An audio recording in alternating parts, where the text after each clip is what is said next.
I yield back. I thank the chairman. Dr. Desjardins, I think your questioning is right in line. One of the things that I think that comes into play when we have these hearings is that there's a question about respect for the people that come in and testify. And I want you to understand that we do have the utmost respect for you. But I also want you to understand that the most basic responsibility I have as serving in Congress is respect to the hardworking American taxpayers that fund all these projects that you're talking about. And I get confused sometimes where is it that we're really looking to protect and who is it that we're looking out for. I got to tell you, coming from the private sector, I've never had the luxury of having the government underwrite loans for me. I've always had to provide my own capital, had to provide my own character, had to provide everything from the private sector comes from yourself. And that's what concerns me, Mr. Ahern. I got to tell you, your SEC filings, and maybe we can put up a slide. Can we put up a slide that shows, I think it's on slide 17 maybe. Because Dr. Desjardins asked you about the performance of your company. You're saying you have such great confidence in your company and how well your company's doing. And I look at it, goes from $303 a share, I believe. You know what it traded at yesterday was $15 a share. So I don't know. I'm not questioning your investments. I'm just questioning when you say you think it's doing quite well and you have great confidence in the company. Why would you sell so much of your own stock in it? Why would you cash in on it? Well, let me give you the reasons why I think it's so fundamentally strong. No, don't give me that. I really look at the chart. I don't think you're fundamentally strong at all. I think your shareholders are the ones that tell you. In the marketplace, you're doing a terrible job. But whenever you sell your own shares of stock, and the people that are on your executive board sell your shares of stock, in August 9th, 8th, or 7th, 8th, and 9th, you sold almost 700,000 shares of stock in a 3-day period. Now, you're voting with your feet. You're getting the heck out of a situation. Say, I got to get out of this. But what I would really like to do, I would like these hardworking American taxpayers to put money into my company.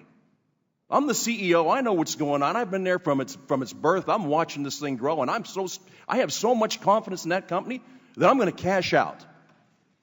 I'm going to take my money and run, and I'm going to ask these hardworking American taxpayers, just keep funneling money in, because someday, somewhere out there, this dream's going to come true.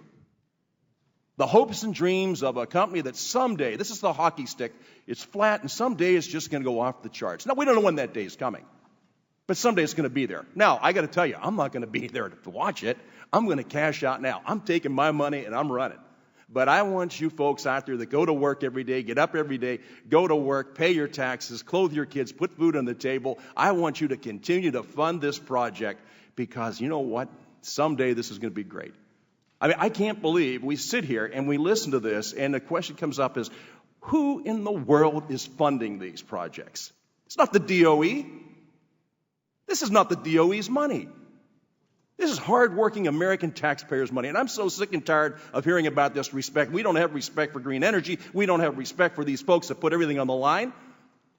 When you're getting out of something as quick as you can and asking taxpayers to go in deeper and deeper and deeper, what message does that send? I started this company in 1999 and spent over 10 years of blood, sweat, and tears. Yeah, and we started our company money, in 1953. And investment in the company. I understand, but I didn't have taxpayers bail me out in this thing. I got to tell you, this is disappointing. You tell me it's okay for you to sell $450 million $450 million you pulled out. Is that right? If I may, would my friend yield? This is just a yes or no question. No, not right now, Mr. Kaczynski. I don't have the numbers, so I don't know. It's your SEC filing. I do have the numbers. I do have the numbers. And to sit here and listen to this week after week, month after month, and then go back out and listen. When I go back home, when I see people paying as much for a gallon of gas as they pay for a gallon of milk, when I see people working 2 jobs to put food on the table and clothes on their kids' back, when I see people that worry about whether they're going to have a job next year, and then we're telling them, well, don't worry about it, we're looking out for you. No, the respect comes to the American taxpayer. That's who the respect comes from. I have no respect for a situation where the chief executives take their money and run and ask the American taxpayers to continue to fund a project that's going $300 a share to $15 a share, and you guys are doing well?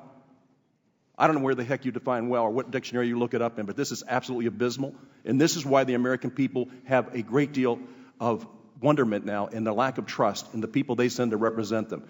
The DOE made a horrible, horrible decision and continues to do that. So, Mr. Kucinich, I apologize for not yielding back to you, but it's hard to yield back when I've got to go back home and walk in Western Pennsylvania and watch people who can't make their house payments, can't make their car payments, can't put food on the table, can't educate their kids, and we find out that we're pouring money down an open hole, and the chief executive officers bailed out and asked the taxpayers to put more money in.